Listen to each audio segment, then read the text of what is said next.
The call light had been blinking for 40 minutes when I finally understood that no one was coming. Not the nurses, not my husband, not my mother, no one. I was 35 years old, lying in a hospital bed in the ICU of Mercy Regional in Scranton, Pennsylvania, with a central line in my chest and a monitor beeping every 4 seconds. And the last thing my husband said to me before he walked out the door was, "We have to go. The kids need us." My mother patted my hand, said, "You're stable now, honey," and followed him out. I heard their footsteps in the hallway. I heard the elevator. And then I heard nothing but that monitor, counting my heartbeats. And I thought, if that machine is counting, then I am still here. Hold on to that. You are still here. That was a Tuesday in late November. They did not come back for 3 days. Welcome back to Ravagestories, where secrets come out, betrayals get exposed, and the people who thought they'd get away with it never do. If you're new here, subscribe, join the family. You're going to want to be here for what comes next. Drop a comment where you are listening from. It means a lot to me. Now let's go. My name is Claire, and I need to start at the beginning, because if I drop you into the middle of this story, you will think I am exaggerating. I promise you I am not. I grew up in Lackawanna County, northeastern Pennsylvania, coal country, the kind of place where the mountains are beautiful and the economy has been dying since 1962, and everyone pretends not to notice either thing.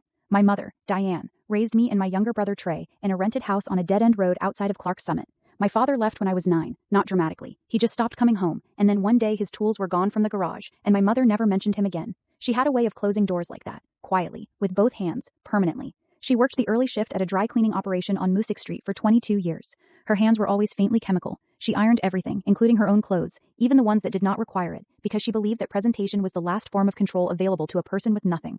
I grew up watching her press the same gray slacks 3 times a week and call it dignity. I believed her. I still believe her, actually. I just understand now that she was also performing that dignity for an audience that included herself, and that the performance had limits I could not see.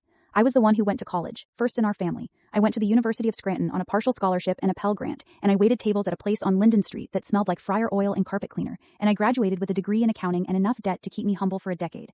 I wore my mother's navy blazer to the graduation. She had bought it secondhand in 1998 and kept it in a dry cleaning bag ever since, waiting for an occasion. She cried when I walked across that stage, full, quiet tears, the kind she never explained and never had to. I met Marcus 6 months after graduation. He was charming in the way that men who have options are charming, effortlessly, because they never had to develop anything else. He was a regional sales manager for a medical supply company. He had a nice truck and a good laugh, and he told me on our 3rd date that he had never met a woman like me before. I was 26. I believed him. We married in 2 years, and I moved into his house, not ours, a point I would return to later, in a suburb of Scranton called Dalton. We had 2 kids together, Owen and Lily. I kept my accounting job, then moved into bookkeeping for a small law firm downtown, which is where I quietly learned more than my job description required. I watched how documents worked. I watched how money moved. I stored it away the way my mother stored that blazer, for an occasion I hoped would never come.